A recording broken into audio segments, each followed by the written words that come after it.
В день смерти мужа я узнала, что он завещал нашу квартиру любовнице. Но я нашла второе завещание. Это случилось прямо на похоронах. Нотариус отвел меня в сторону, сказал, что есть завещание. Я кивнула. Конечно, есть, мы же составляли его вместе 5 лет назад. Но то, что он сказал дальше, заставило меня схватиться за сердце. Квартира. Наша квартира, где мы прожили 30 лет, где выросла наша дочь, завещана Алине Дмитриевне Красновой, его помощнице, 28-летней помощнице. Но давайте я расскажу все по порядку. Может, тогда вы поймете, почему я не плакала на похоронах собственного мужа, и почему то, что случилось потом, стало для меня не трагедией, а освобождением. Мне 60 лет. Меня зовут Елена Сергеевна. 35 лет я прожила с человеком, которого, как оказалось, совсем не знала. И только после его смерти я узнала правду. Правду, которая сначала сломала меня, а потом спасла. Мы познакомились с Виктором в 1987 году. Мне было 25. Я только что устроилась учительницей литературы в среднюю школу. Он пришел на родительское собрание вместо сестры. Был опекуном племянника. Высокий, серьезный, в строгом костюме. Когда я рассказывала о программе по литературе, он слушал так внимательно, будто это была самая важная информация в мире. После собрания подошел, представился. Виктор Павлович, инженер на заводе. Спросил, не могу ли я позаниматься с племянником дополнительно. Мальчик отставал по русскому языку. Я согласилась. Так все и началось. Первые годы были счастливыми. Честное слово, были. Виктор оказался заботливым, внимательным. Цветы каждую пятницу, прогулки по вечерам, разговоры о книгах. Он много читал, хоть и был технарем. Через год поженились. Через 2 родилась Машенька. Жили мы в квартире его родителей, 3-комнатной, в центре города. Родители к тому времени умерли. Виктор был единственным наследником. Квартира старая, но просторная. Высокие потолки, лепнина, паркет. Я ее обожала. Превратила в настоящее гнездо. Шторы сшила сама. Цветы на всех подоконниках. В большой комнате устроила библиотеку. Виктор тогда еще шутил. «Лена, ты как Наташа Ростова, везде создаешь уют». Я смеялась. Мне нравилось быть хозяйкой этого дома. Нравилось встречать его с работы, готовить ужины, читать Маше сказки в детской, которую мы оклеили обоями с мишками. Когда все начало меняться? Наверное, в 90-е. Завод закрыли, Виктор ушел в бизнес. Сначала челноком ездил в Турцию, потом открыл магазин, потом еще один. Денег стало больше, а времени меньше. Но я не жаловалась. Понимала, семью надо кормить, время такое. Маша росла, я работала в школе, вела дом. Виктор приходил поздно, уставший. Перестал рассказывать о делах. «Тебе это не интересно, Лена». Перестал спрашивать о моем дне. Что нового в школе может быть? Цветы по пятницам тоже исчезли незаметно. Сначала забыл раз, потом 2. Потом я перестала ждать. Но это все мелочи, правда? Я говорила себе, мелочи. Главное — семья. Главное — есть дом, есть дочь, есть стабильность. Многие ли могут этим похвастаться в наше время? Первый тревожный звонок прозвенел лет 10 назад. Виктор стал запирать кабинет. Раньше я спокойно заходила, пыль вытереть, бумаги на столе разобрать, а тут вдруг замок. «Документы важные», — объяснил он. «Не хочу, чтобы случайно что-то потерялось». Я не стала спорить. В конце концов, его право. Но осадок остался. Потом появился второй телефон. «Для работы», — сказал Виктор, «чтобы личное и деловое не путать». Логично, но почему он клал этот телефон экраном вниз? и вздрагивал, когда он звонил. А потом началось то, что я долго не хотела замечать. Командировки. Много командировок. Слишком много для человека, у которого 2 магазина в одном городе. Еду к поставщикам. Контракт подписывать. Партнеры из Москвы приехали. Всегда была причина. Всегда логичное объяснение. И я верила. Хотела верить. Знаете, что самое противное? Я ведь знала. Где-то глубоко внутри знала, что что-то не так. Женщина всегда чувствует. Но я гнала от себя эти мысли. 50 лет не возраст для революции. Да и куда мне было деваться? Своей квартиры нет. Зарплата учительская, смешно сказать. Маша замужем, своя жизнь. Терпеть и молчать – вот что я умела лучше всего. Алина появилась 3 года назад. Новая помощница, представил ее Виктор. Очень толковая девочка, экономист. Девочка и правда была толковая и красивая. Длинные ноги, короткая юбка, умные глаза за стильными очками. 25 лет. Ровно столько, сколько было мне, когда мы познакомились с Виктором. Я не дура. Я все поняла с первого взгляда. Но что я могла сделать? Устроить сцену? Смешно. Уйти? Куда? И главное, зачем? В моем возрасте начинать с нуля. Притворялась, что не замечаю. Не замечая, как он покупает новый одеколон, как начинает следить за собой, спортзал, новые костюмы, как улыбается, глядя в телефон, как задерживается на работе все чаще. А что Алина? О, она была очень осторожна. При мне сама вежливость. Елена Сергеевна, спасибо, Елена Сергеевна. До свидания, Елена Сергеевна. Ни одного лишнего взгляда, ни одного двусмысленного жеста. Профессионал. Единственный раз я видела ее настоящую. Это было год назад. Я пришла к Виктору в офис. Редко такое случалось, но нужно было забрать документы для Машиной ипотеки.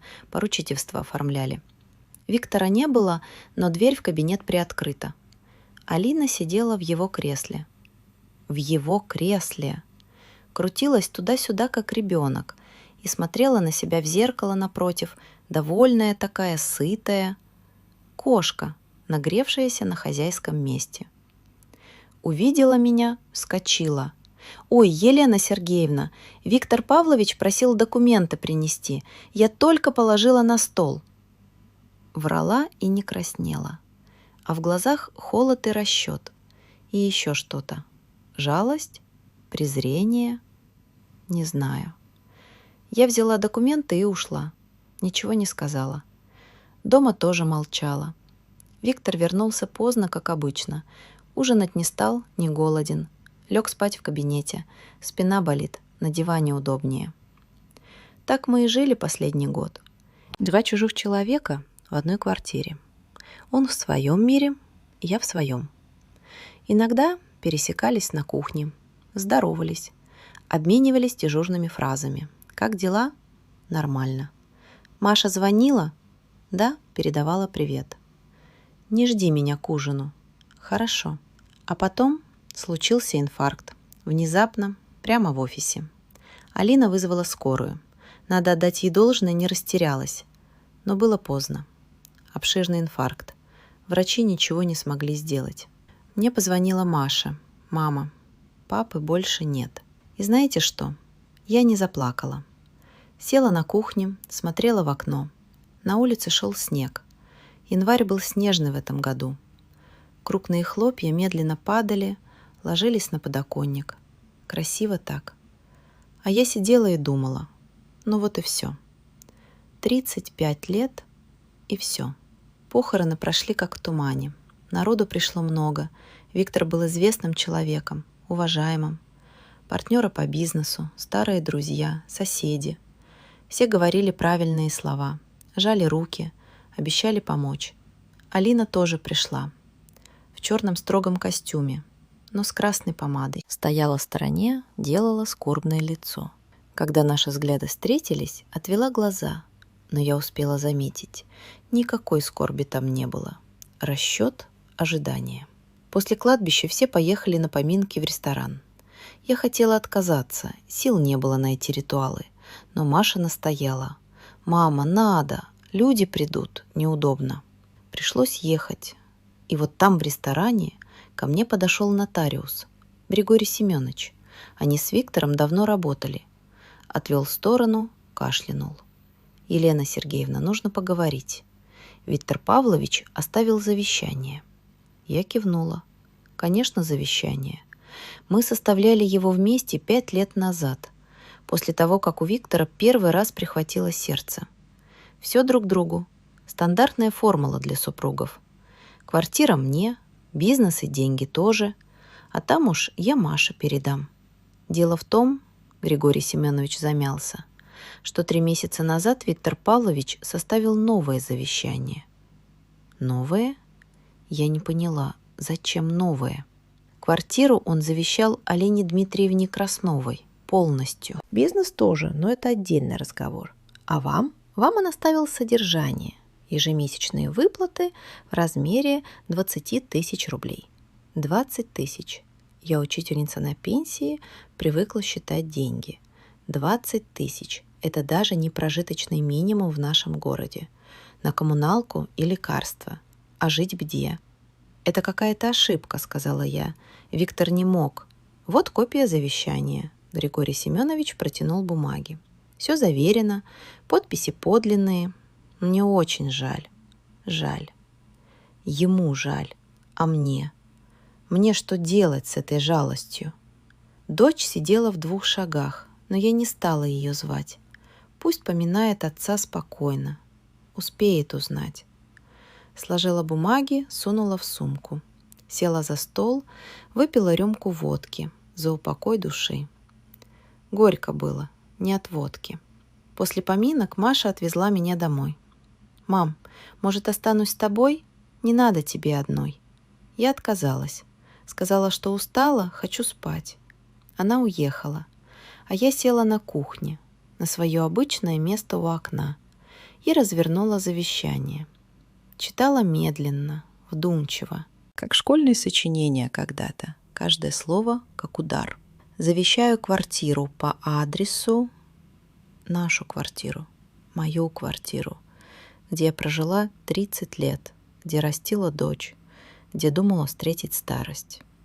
И подпись, его подпись, знакомая до боли. Он подписал мой приговор так же спокойно, как когда-то подписывал поздравительные открытки. «С любовью, твой Витя». С любовью. 35 лет. И вот твоя любовь. Выгнать на улицу в 60 лет. Оставить без крыши над головой. А ей все. 28-летней вертихвостки. Но знаете, что было самое страшное? Дата. 3 месяца назад. Октябрь. Я вспомнила тот день. Виктор пришел домой рано, что случалось редко. Был в хорошем настроении, даже поужинал со мной. Рассказывал что-то про новый контракт, смеялся, а потом пошел в кабинет. Работать надо. Он сидел в кабинете и лишал меня дома. А я в это время мыла посуду и радовалась, что он сегодня веселый. Дура. Старая, наивная дура. Ночь я не спала. Ходила по квартире. По чужой уже квартире. Трогала стены, гладила мебель. В шкафу висели его вещи. Костюмы, рубашки. Пахли его одеколоном. Тем самым, новым. В ванной его бритва, зубная щетка. В кабинете... Кабинет был заперт, как обычно. А утром пришла Алина. Рано, в 9 часов. Не одна. С каким-то мужчиной в кожаной куртке. «Адвокат», — представился он. «Елена Сергеевна». Алина говорила вежливо, но в глазах победа. «Понимаю, для вас это тяжело, но нужно обсудить. Переезд. Переезд. Моей вещи. 2 чемодана и 3 коробки. 30 лет жизни. Мы готовы дать вам месяц». Адвокат раскрыл папку. «По закону положено 6 месяцев, но, учитывая обстоятельства...» «Какие обстоятельства?» — спросила я. «Ну...» — он замялся. «Алина Дмитриевна беременна. Виктор Павлович очень ждал этого ребенка. Хотел, чтобы он родился в этом доме. Беременна. Конечно. А Виктору было 62. Седина в бороду, как говорится. Захотел молодую жену, нового ребенка, новую жизнь. А я — отработанный материал. На свалку. «Месяц так месяц», — сказала я. «Что ж поделаешь?» Они переглянулись, наверное, ждали истерики, скандала. А я устала. Устала бороться, устала держаться, устала притворяться, что все хорошо. После их ухода позвонила Маша, рассказала. Она сначала не поверила, потом разозлилась, потом заплакала. «Мам, переезжай ко мне. У нас места хватит. Сережа не против». Сережа не против. Милый Сережа. Но я-то знаю, как это бывает. Сначала не против, потом теща надоела, потом скандалы. Нет уж, хватит. Навязывалась одному мужчине 35 лет. Больше не буду. «Я что-нибудь придумаю», — сказала дочери. «Не волнуйся». «Что придумаю? Снимать квартиру на 20 тысяч? Смешно. В дом престарелых? Еще рано, да и гордость не позволяет. К подругам? Какие подруги? Всю жизнь прожила замкнуто, для семьи». И тут я вспомнила. Странно, что сразу не пришло в голову. За неделю до смерти Виктор был какой-то не такой, нервный. Несколько раз порывался что-то сказать, но отмалчивался. А в последний вечер, я запомнила, потому что это было так неожиданно, подошел, обнял за плечи. Постояли так минуту. Потом сказал: «Лена, если что случится, в гараже в Москвиче, запомни». Я тогда испугалась. «Что случится? Витя, ты что?» «Да так, мало ли, сердце пошаливает. Просто запомни, в Москвиче». «Москвич» — это его первая машина, еще советская, 2140-й, оранжевый. Давно не ездит, стоит в гараже, как память. Виктор не хотел продавать, сентиментальность какая-то. А я не настаивала. Пусть стоит. Гараж находился в кооперативе на окраине города. Ехать 2 автобуса, потом пешком. Я не была там лет 5, незачем. Ключи нашла в прихожей, в ящике с разным хламом. Январь выдался холодный. Пока доехала, продрогла насквозь. Гаражный кооператив выглядел заброшенным. Половина ворот покосилась, снег не чищен. Наш гараж в самом конце, номер 128. Замок заржавел, еле открыла. Внутри темно, пахнет бензином и старым железом. Нащупала выключатель, лампочка чудом работала. «Москвич» стоял, как стоял, накрытый брезентом. Рядом стеллажи с инструментами, канистры, какие-то коробки. Сдернула брезент. Машина покрыта пылью, но целая. Даже номера на месте. Те самые, еще советские. Села за руль, покрутила. Ничего особенного. Заглянула в бардачок. Старые права, талон техосмотра 95-го года. Пачка примы. Виктор бросил курить 10 лет назад. Под сиденьями пусто. В багажнике домкрат, насос, трос. Стандартный набор. Уже хотела бросить эту затею, мало ли что больному человеку в голову придет. Но тут вспомнила. Запасное колесо. Вытащить его оказалось непросто. Руки уже не те, спина болит. Но я упрямая. Учительская закалка. Если начала, доведи до конца. Вытащила, откатила в сторону. А под ним сейф. Небольшой, серый, с кодовым замком. И записка, приклеенная скотчем. «Лена, код, дата нашей свадьбы. Прости меня. В». Дата свадьбы. 5 июня 88 года. Самый счастливый день в моей жизни. Тогда казалось. Руки дрожали, когда набирала код. 050688. Щелкнула. Открыла. Внутри папка с документами, сверху конверт с моим именем. Скрыла. Лена, если ты это читаешь, значит, я умер. И значит, она уже пришла за квартирой. Не отдавай. В папке все, что нужно. Завещание, настоящее, у нотариуса Березина на Садовой, 15. Я не предавал тебя, просто загнали в угол. Прости, что был слабаком. В. Настоящее завещание? Я не поняла. Развернула документы. Первое завещание, дата 5 лет назад. Все мне, как мы и договаривались. Нотариально заверено, печати, подписи. Второе. Договор. Виктор брал кредит под залог бизнеса. Крупный кредит, 15 миллионов. Зачем? Не написано. Поручитель Алина Дмитриевна Краснова. Странно. Третье. Распечатки переписки. Электронная почта. Читала и холодела внутри. Витя, напоминаю об условиях. Завещание на меня или фотографии уходят в налоговую. И не только фотографии. У меня есть все документы по твоим серым схемам. Выбирай. Алина, это шантаж. Я думал, между нами бизнес, дорогой. Ты получил, что хотел. Теперь моя очередь. И не надо сантиментов. Ты сам начал эту игру. Я не отдам квартиру. Там живет моя жена. Твоя жена, которой ты изменяешь 2 года. Не смеши. Составишь завещание и забудем обо всем. Не составишь, завтра все документы будут у следователя. Срок за уклонение от налогов знаешь?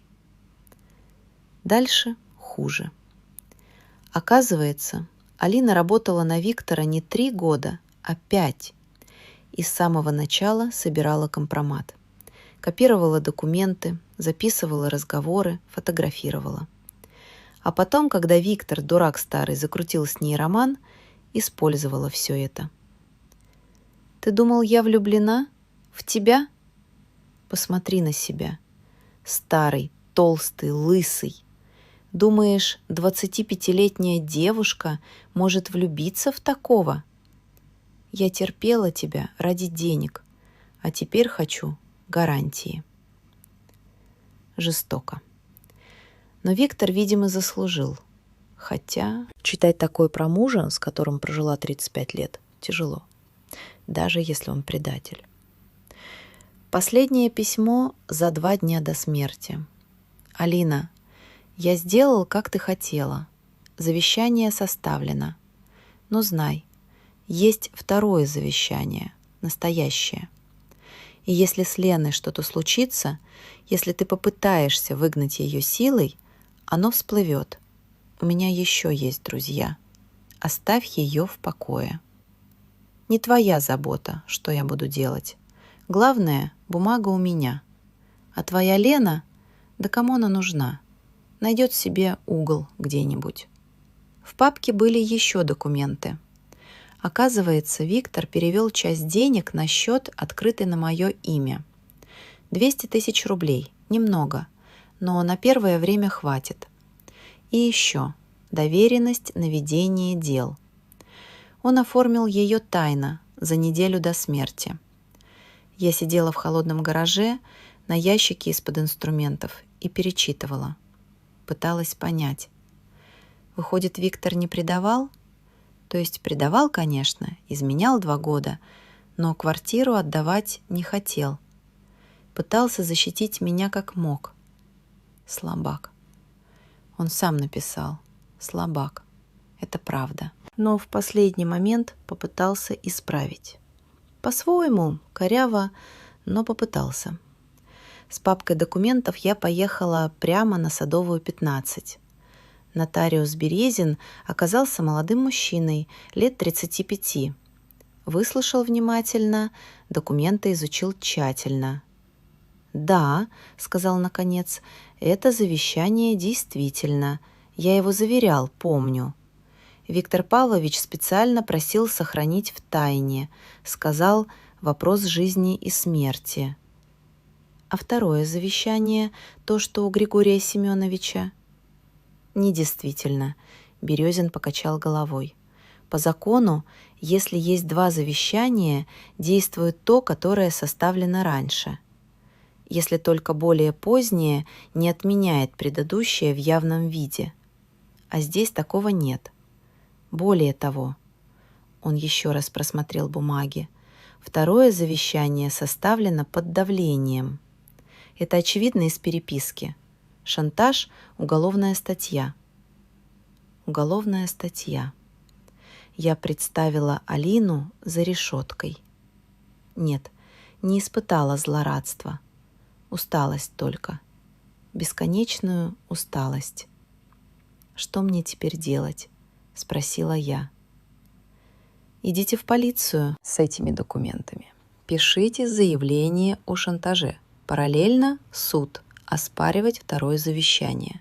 Я буду вашим свидетелем и советую найти хорошего адвоката». Адвоката я нашла через Машу. Ее подруга работала юристом, посоветовала толкового специалиста. Андрей Петрович Волков, 50 лет, специализация «Наследственные дела». Выслушал, изучил документы, хмыкнул. «Дело ясное», — сказал, — «выиграем без проблем». Но девушка эта, она ведь не просто так действовала. Наверняка подстраховалась. Готовьтесь к войне. Война началась через 3 дня. Я как раз разбирала вещи Виктора. Маша настояла, чтобы я не откладывала. Тяжело было, но надо. Костюмы решила отдать в церковь. Может, кому пригодятся. Звонок в дверь. Алина. Но не одна, с 2 громилами в спортивных костюмах. «Елена Сергеевна». Она улыбалась, но глаза холодные. «Слышала, вы в гараже были. Нашли что-нибудь интересное?» Я молчала. Андрей Петрович предупредил: ни слова о документах, пока не подадим в суд. «Молчите?» Напрасно. Я знаю про сейф. Витя мне рассказал перед смертью. Знаете, что делают люди перед смертью? Каются. Он мне все рассказал. И про вас рассказал. Что рассказал? Не удержалась я. Как жалел, что связал жизнь не с той женщиной. Как мечтал начать заново. Как вы его доставали своими претензиями. Училка несчастная. Так он вас называл. Врет. Я знала, что врет, но все равно больно. А вдруг правда? Вдруг он и правда так думал? Короче, так. Алина села в кресло, закинула ногу на ногу. Отдаете документы по-хорошему и разъезжаемся мирно.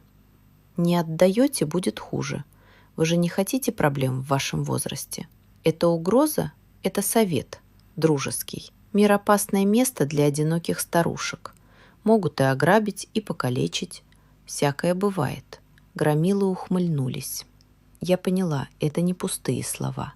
Она готова на все ради квартиры, ради денег. «У меня нет никаких документов», — соврала я. «В гараже пусто было». «Не верю», — Алина встала. «Даю вам 2 дня. Подумайте.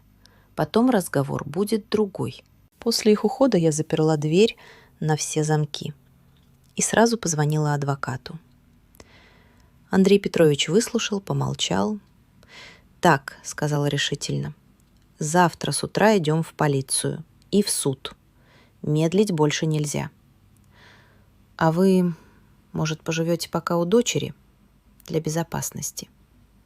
Маша приехала через час. Увезла меня к себе, как ребенка. Я не сопротивлялась. Действительно, стало страшно. В свои 60 лет я впервые столкнулась с настоящим злом. С человеком, который готов уничтожить другого ради выгоды. Заявление в полицию мы подали на следующий день. Следователь, капитан Сергеев, оказался дотошным, изучил документы, покачал головой.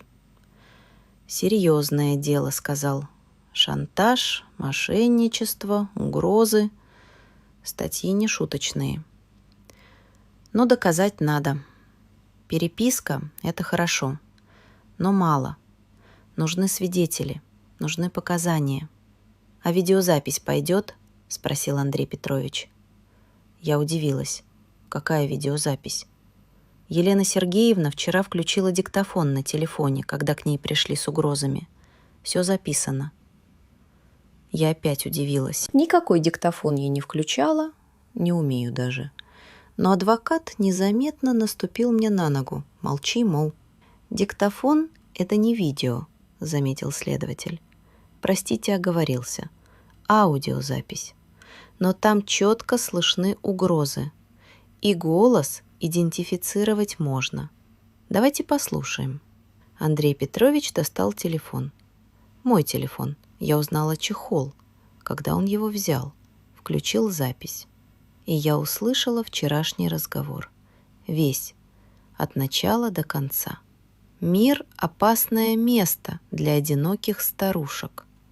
Могут и ограбить, и покалечить.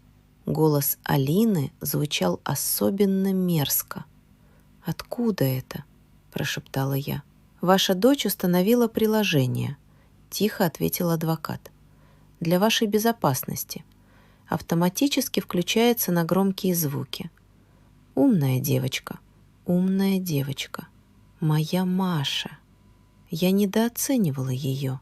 Следователь дослушал, кивнул. «Этого достаточно для начала. Будем работать. А вы, Елена Сергеевна, пока поживите не дома. И телефон держите включенным.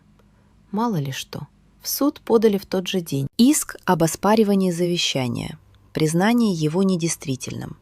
Приложили все документы, и переписку, и настоящее завещание, и доверенность. Судья назначил заседание через 2 недели. 2 недели я жила у Маши. Странное время. С одной стороны, хорошо. Дочь рядом, внук забегает из школы, зять Сережа оказался заботливым, все время что-то мне покупает. С другой, не мое это, чужое. Я привыкла к своему дому, своему распорядку. За эти 2 недели много что произошло. Следователь работал быстро. Вызвал Алину на допрос, она пришла с адвокатом. Отвечать отказалась. Но одного допроса хватило, чтобы объявить ее подозреваемой. А там пошло-поехало. Оказалось, Виктор был не единственной жертвой. Нашли еще 2 бизнесменов, которых Алина точно так же шантажировала. Один даже покончил с собой год назад. Не выдержал. Схема везде одинаковая. Устраивается на работу, собирает компромат, соблазняет, шантажирует. «Профессионалка», — сказал следователь. «Таких мало, но они есть. Холодный расчет, никаких эмоций. Психопатка, если по-простому». А потом произошло неожиданное. За 3 дня до суда мне позвонили. Незнакомый номер. «Елена Сергеевна, это Григорий Семенович, нотариус. Помните меня?» Еще бы не помнить. Это он принес мне весть о завещании на поминках. «Мне нужно с вами встретиться, срочно. Это касается 2-го завещания». Встретились в кафе. Григорий Семенович выглядел плохо. Осунулся, глаза красные. «Я должен вам кое-что рассказать», — начал он без предисловий. «Алина, она и меня шантажировала. У меня сын наркоман, лечение дорогое. Она пообещала помочь с деньгами, если я оформлю завещание задним числом». «Задним числом?» «Да. Виктор Павлович не приходил ко мне в октябре. Завещание составлено в январе, уже после его смерти. Я знаю, это преступление, но сын, вы понимаете, понимала и не понимала. Как можно так, ради денег? Почему сейчас рассказываете?» Совесть замучила. И потом я узнал про других. Про тех, кого она до этого... Один мой знакомый был. Повесился. Не хочу быть соучастником. Он дал письменные показания. Добровольно. В тот же день Алину арестовали. Суд прошел быстро. С такими доказательствами долго разбираться не пришлось. Алина сидела в наручниках, бледная, но все еще красивая. Смотрела на меня с ненавистью. Когда давала показания, ее адвокат пытался выставить меня истеричной старухой, которая из ревности преследует молодую женщину. Но факты — упрямая вещь. Документы, показания нотариуса, аудиозапись угроз. «Подсудимая, вам есть что сказать?» — спросила судья. Алина встала, посмотрела на меня и улыбнулась. «Да, есть. Да, есть. Эта женщина, кивок в мою сторону, украла у меня счастье. Виктор любил меня, хотел со мной семью, а она вцепилась в него мертвой хваткой, не давала развода, шантажировала. Он рассказывал, как она угрожала самоубийством, если он уйдет, как манипулировала дочерью. Я просто хотела справедливости, хотела того, что мне обещали. Что в этом плохого? Ложь. Все ложь от начала до конца. Но как доказать?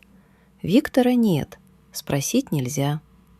«У меня есть доказательства!» — выкрикнула Алина. «Видео! Наши с Виктором видео, где он говорит о ней. Говорит правду!» Судья нахмурилась. Адвокат Алины заволновался. Видимо, не знал о видео. «Предоставьте», — распорядилась судья. Принесли ноутбук. Алина ввела пароль, открыла папку. Щелкнула на файл. И мы увидели. Виктор в постели. Простите за подробности. Алина рядом. Интимная обстановка, понятно. Она что-то спрашивает, он отвечает. Но... «Включите звук погромче», — попросил мой адвокат. И тут все услышали. Конечно, люблю Лену. 35 лет вместе. Она мать моей дочери. Но ты же понимаешь, мужчине иногда хочется отдохнуть. Ты отдых, а она жизнь. Не путай. «А если я захочу большего?» — голос Алины. «Не захочешь. Ты умная девочка. Квартиры тебе не видать, даже не мечтай. Максимум съемную оплачу, если будешь хорошей девочкой». «А завещание?» «Какое завещание?» «Все Лене оставлю, как договаривались. Не ее вина, что я старый дурак». Тишина в зале. Алина побелела.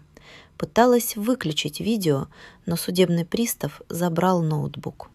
«Продолжайте», — сухо сказала судья. «Следующее видео и следующее. На всех одно и то же. Виктор четко говорит, что любит меня, что не бросит, что квартира моя. А Алина выпытывает, подначивает, требует. Достаточно». Судья остановила просмотр. Суд удаляется на совещание. Вернулись через полчаса. Решение. Завещание от октября признать недействительным. Завещание 5-летней давности действительным. Квартира остается за мной. Алине срок за мошенничество, шантаж и угрозы. 5 лет колонии общего режима. Когда выводили, она обернулась, посмотрела на меня и вдруг заплакала. По-настоящему, не наигранно. «Я просто хотела нормальной жизни!» — выкрикнула. «Как все! Квартиру, семью, детей! Что в этом плохого?» Ничего плохого, кроме методов. Домой я вернулась через месяц после похорон. Маша привезла, помогла разобрать вещи. Квартира казалась чужой. Слишком много воспоминаний, слишком много боли. «Может, продашь?» — предложила дочь. «Купишь что-нибудь поменьше, попроще, без памяти». Я думала, долго думала, и решила нет, не продам. Это мой дом. Я его создавала, обустраивала, любила. Не квартира виновата в том, что случилось. Ремонт делать не стала. Дорого. Но кое-что изменила. Кабинет Виктора разобрала, сделала там комнату для внука. Пусть будет где остаться, когда в гости приходит. Перекрасила стены на кухне. Был бежевый, стал салатовый, весенний такой, радостный. Повесила новые шторы. Выбросила его кресло, то самое, где он любил сидеть вечерами. Деньги со счета, что Виктор оставил, потратила разумно. Часть на ремонт, часть отложила на черный день. А на остальные купила путевку. Санаторий. Кисловодск. 2 недели. Знаете, я никогда не отдыхала одна. Всегда с семьей, с Виктором, с Машей. А тут только я. Сначала неуютно было. За ужином сидишь одна, на прогулку идешь одна. Но потом привыкла и даже понравилось. Познакомилась с женщинами своего возраста, у каждой своя история. Одна мужа похоронила, другая развелась после 40 лет брака, третья детьми брошена. Сидели вечерами, чай пили, разговаривали. И я поняла, не одна я такая. Много нас, женщин за 50, которые остались одни. И ничего, живем. В Кисловодске случилось смешное. Пошла на танцы. Там для пожилых устраивают. Ну, думаю, посижу, посмотрю. А тут мужчина подходит, приглашает.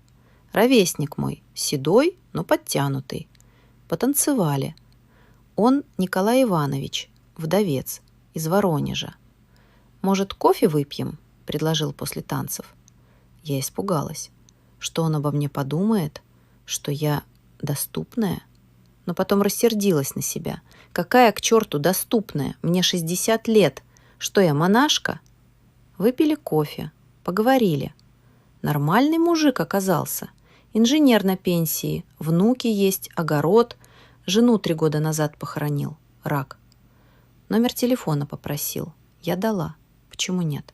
Вернулась домой другим человеком. Не скажу, что помолодела. Глупости это. Но как-то легче стало. Будто груз с плеч свалился. 35 лет я жила для семьи. Для мужа. Для дочери. А теперь что? Можно для себя пожить?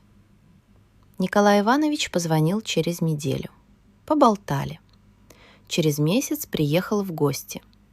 Я испекла пирог. Давно не пекла, отвыкла. Водила по городу, показывала достопримечательности. Вечером в театр сходили. «Лена», — сказал за ужином, — «я не молодой уже. Игры играть не буду. Ты мне нравишься. Очень. Может, попробуем дружить ближе?» Я рассмеялась.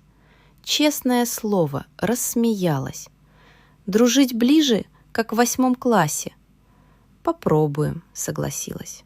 Маша, когда узнала, сначала напряглась. Что за человек? Кто такой? Не Альфонс ли? Я ее успокоила. Какой Альфонс?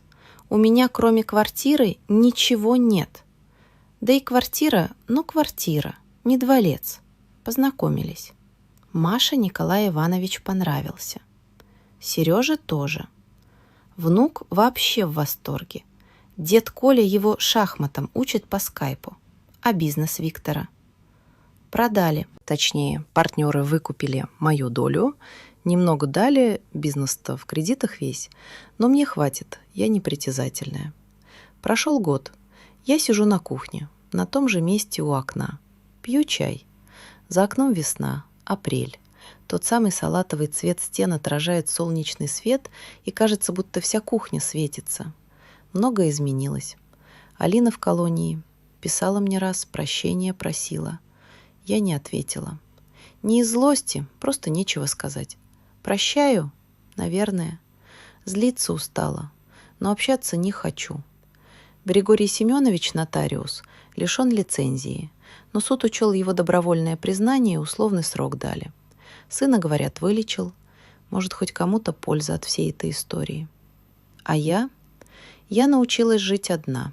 Это оказалось не так страшно, как думала. Встаю, когда хочу, ем, что хочу, смотрю сериалы до полуночи. Виктор терпеть не мог мои сериалы. Хожу в театр с подругами из санатория. Мы группу в WhatsApp создали, созваниваемся. С Николаем Ивановичем встречаемся. Нет, не живем вместе. Рано еще. Может, и не будем никогда. Но хорошо, что он есть. Звонит каждый вечер. Приезжает раз в месяц. Летом вместе в Крым поедем.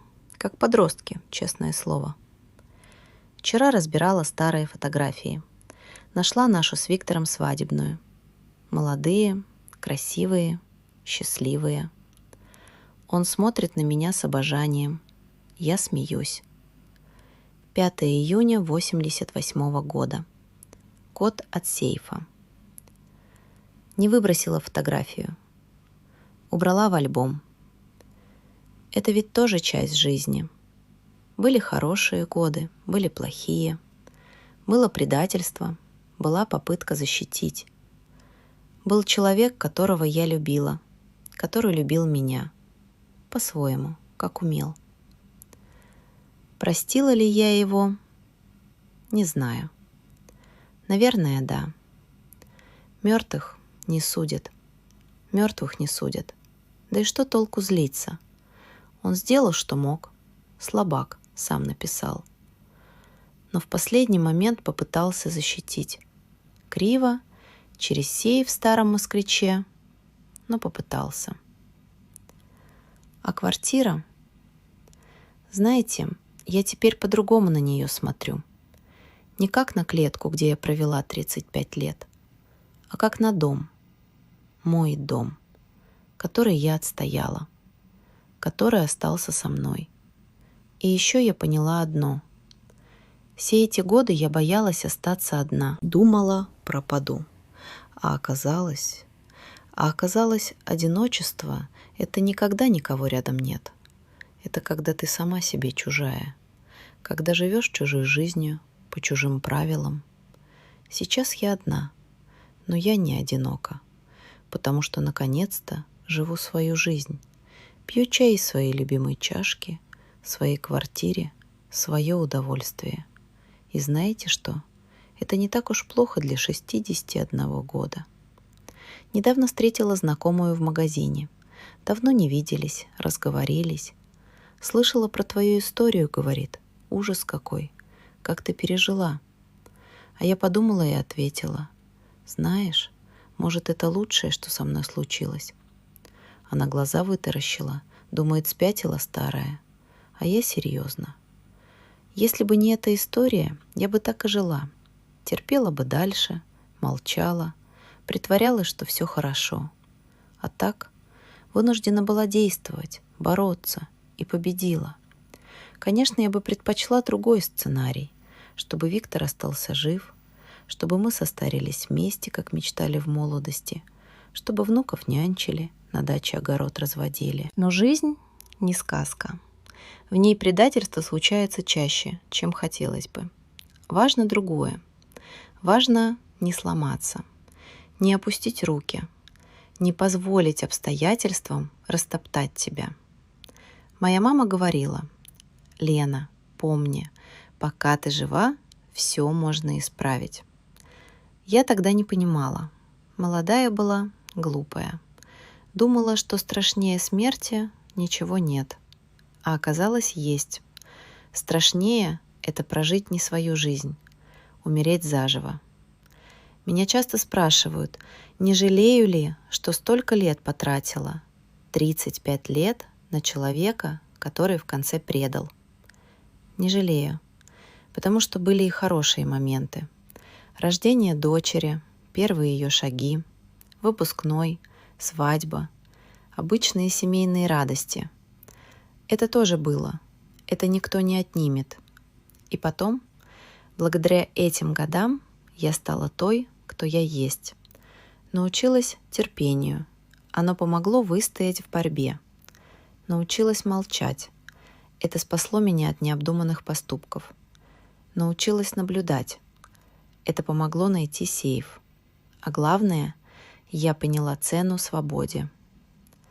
Когда тебе 20, свобода кажется естественной, как воздух. А когда 60, и ты, наконец, свободна, это счастье. Настоящее, выстраданное счастье. Что бы я сказала женщинам, которые сейчас в похожей ситуации, которые терпят, молчат, боятся? Не бойтесь.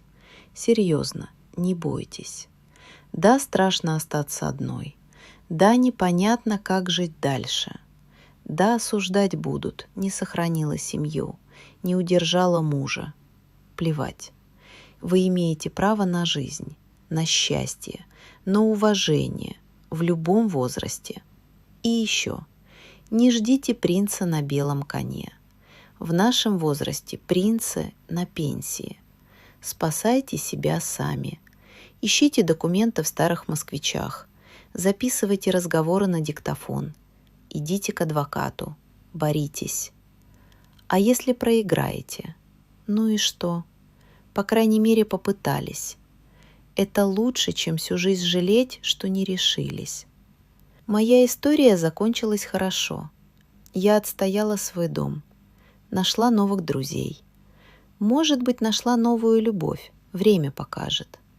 Главное, нашла себя. 60 лет жизнь не заканчивается. Она просто становится другой. И знаете что? Эта другая жизнь может оказаться лучше прежней, честнее, свободнее, настоящая. Вот и вся история. История о том, как предательство обернулось освобождением, как борьба за квартиру стала борьбой за себя, как в 60 лет можно начать заново. Спасибо, что вы слушали. Берегите себя и помните, никогда не поздно жить для себя. Никогда. А вы бы смогли найти в себе силы бороться? Или проще смириться? Напишите в комментариях. Мне правда интересно. И еще, если эта история помогла вам, поделитесь ею. Может, где-то сидит женщина, которая боится сделать первый шаг. Может, ваш репост даст ей силы. Подписывайтесь на канал. Здесь истории женщин, которые не сдались, которые выстояли, которые победили. Потому что мы сильнее, чем кажемся в любом возрасте.